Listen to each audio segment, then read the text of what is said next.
gains for the year, but there are signs things could even get a whole lot worse. China was the great savior of the world's economy back in 2008, but the launching of the unprecedented stimulus package, if you remember, and the TARP tax initiative to bail out the banks sparked an infrastructure investment boom. The ferocious demand for commodities to fuel this construction boom dragged along with oil and resource-rich emerging markets. But this has come to an end, folks. This has come to an end. So the People's Bank of China has pursued several measures to boost the fledgling economy. The rate of borrowing has been slashed during the past 12 months from 6% to 4.5%. Opting to value the currency was a last resort and signaled the great era of the Chinese growth is rapidly approaching its end game. And unfortunately for China, if Donald J. Trump, actually, if you go by his words, if he becomes president of the United States, he plans on putting huge tariffs on companies that have manufacturing jobs in China, India, and Mexico. For the current occupant of the White House, the president returning last night from his summer vacation on Martha's Vineyard, facing a very full plate, including getting Congress to approve the nuclear deal with Iran as one of the priorities. Rich Edson's live at the White House this morning. Rich?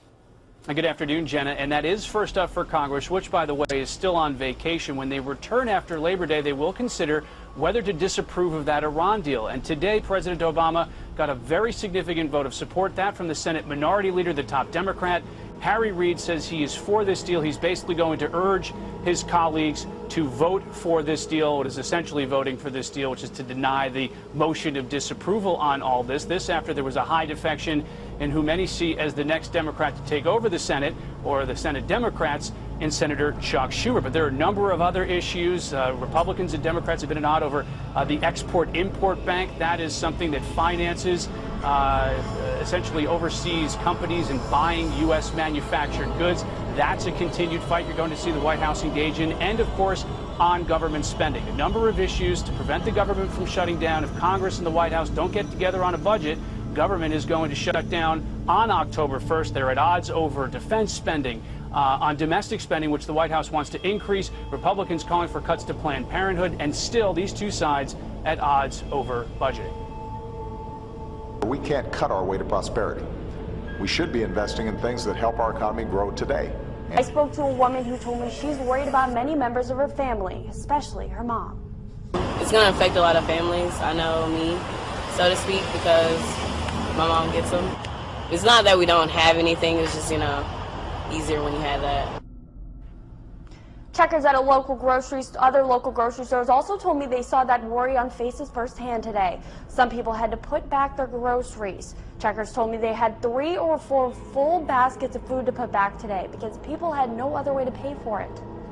People come in and I would ask them, are you doing cash, credit, or debit? And they're like, what does it matter? I'm like, well, EBT's down, can't use EBT today, and they would, just get so upset because they can't use their EBT, and that's what they were probably depending on for the week. One thing we were determined to do this year was pass a balanced budget.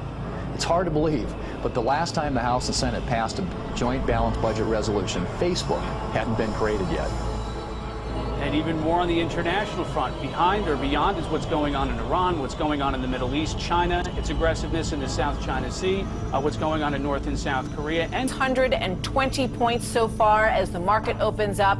It has been a horrific past few days. When you look at what happened on Friday, down 1,000 points last week for the week. And we're now in a situation where the United States and China are both underwater for 2015 after some pretty substantial gains early in the year. Let's bring in Jerry Willis and talk to her a little bit at the Fox Business Network as we take a look at this, Jerry. Obviously a very, very rough day. A lot of concerns about our largest trading partner and the acceptor of many, many U.S. consumed goods in China. Tough situation. It is a tough situation. Let's remember the nexus of the trouble that is pushing the Dow down 954 points, very close to the open here. It's China. And China's economic problems. Why does it matter so much? Because China, they provide about half of the global economic growth. This is a Fox News alert. That's the floor of the New York Stock Exchange. Bad day there on Friday. The Dow sold off 530. This morning, the Dow futures are down over 300, so there will be a steep sell-off at the open. For reaction to that and all the things going on in the news right now, we're joined by Donald Trump, who is the front runner on the Republican side. Mr. Trump, good morning to you. Good morning. You know what? There's a guy who apparently is the editor of the futureofcapitalism.com. He's writing in the New York Sun today. You know what? The troubles with China, he's blaming on you. He writes in part, investors and financial journalists scrambling to find an explanation for the recent plunge in global stock markets have plenty of suspects. For my part, I blame Donald Trump. Mr. Trump's policies are the opposite of the pro-growth approach, and he takes aim at your immigration, your trade, and your taxes. Wow, that's amazing. He blames me. I'm the one that's telling everybody what's going wrong and what's going to go wrong. And frankly, I'm the one that says you better start uncoupling from China. He did so badly. The country's in such a bad way. You know, you look at China. I've been talking about China for years. Because China's going bad, it's going to bring us down too because we're so heavily coupled with China. It's really, look, we are being run by people that don't have a clue. They don't know what they're doing. They're totally incompetent. We've got to stop. Gotcha. And now the Chinese are impacting our stock market. That's where we started. Donald Trump, thank you very much. We know you got to go run your empire and run for president. Thank you, sir. Thank you very much. Thank you. It is very limited in the tools it has to potentially help. There's a lot of headlines pointing to China today, but there are those that say really there's issues here at home, and that's why we're seeing this in the stock market. What do you think?